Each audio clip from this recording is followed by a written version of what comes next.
So, before I start talking, I would love you all, just in your heads, to think of a moment at work where you think you've had a conversation with somebody and you've gone home afterwards and to your partner, your friends, your cat, your dog, you've gone, oh my God, why didn't they fucking understand what I was trying to say to them?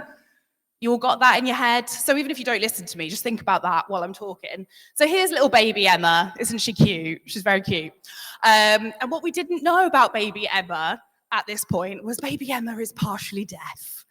Excellent. So there we go. We've got the trifecta of shit going on for baby Emma, because not only is she partially deaf, but she's also autistic.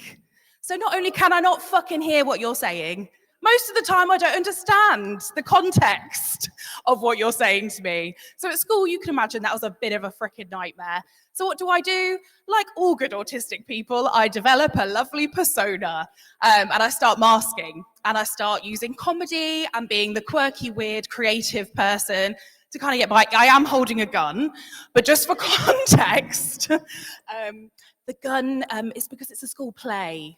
I'm not being weird. And obviously, because I'm the quirky, weird, artistic, emo kid at school, people start bullying her. Poor little baby Emma. She has a horrible time. I just wish that someone had told me that my hair and my eyebrows needed to be the same color. Because, like, fucking bullies, no one tells you actually anything useful about yourself, do they? So what does she start to do? She starts to mask.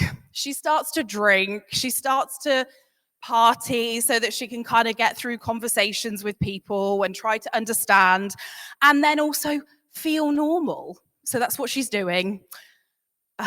It doesn't last very long though, because she all of a sudden realizes that actually this is not the way that you're going to make long-term relationships. This is not the way that you're going to be able to present yourself well at work.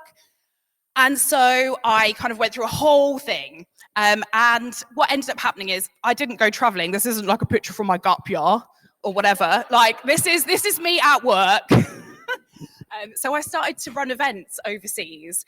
And while I was running events overseas, I had this god-awful group of people who also started to be awful to me during an event. Can you imagine it? Being at an event and being awful to someone who's organizing an event. It was shit. And I was like, I need a change. And that is where I met that lovely woman there, Ruta. And Ruta and I started to work together at a tech company. So I left events and started working in marketing. And marketing gave me a real safe space, because for all good marketers out there, you will know that marketing is a safe space for people like myself, because there is data, and data doesn't tell any lies. It's the truth. So through the power of kind of using data, it led me to that kind of that marketing career, that ability to feel like I'm starting to communicate, that I could actually explain myself properly to people for once. And here's Ruta and I. Ruta and I now have a podcast called Blame It on Marketing, where we talk about all the shitty things that people say to us as marketers. And that's really important, because I'm sure you all feel the same. And that's what today's been about, is being able to have an open, safe place to be able to talk about the shit that actually impacts you in your job.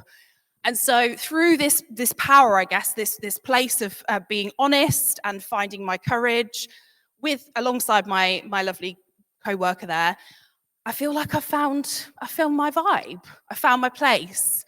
And marketing is that safe space for me. And I wanted to be able to bring that to other people, because it's hard. If you're all thinking about that conversation in your head where you've been like, why didn't they get what I meant? That's because communication is difficult. At home, this is a really funny picture that my partner took of me sitting out in the garden. It looks like I'm having an existential crisis, but it was basically just to show you that, you know, it's not all fun and games.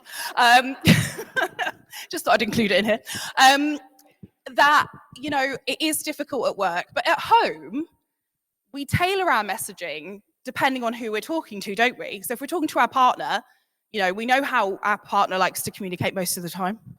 Occasionally they throw us a curveball, and we tailor our messaging. But at work, sometimes we don't do that. We send out blanket emails and we expect people to accept them. Or, you know, we send out like email invites or whatever it might be, and we just expect people to get what it is we're saying. And that's just not the reality for most of us. Most of us find it really, really difficult. So I set up Thesmia. It's an AI tech company. It's for internal comms, but it's like your best buddy. So it's AI, but it's set up with you in mind. And the last picture was just a picture of the first time someone bought it. So that's me. Thank you, everyone.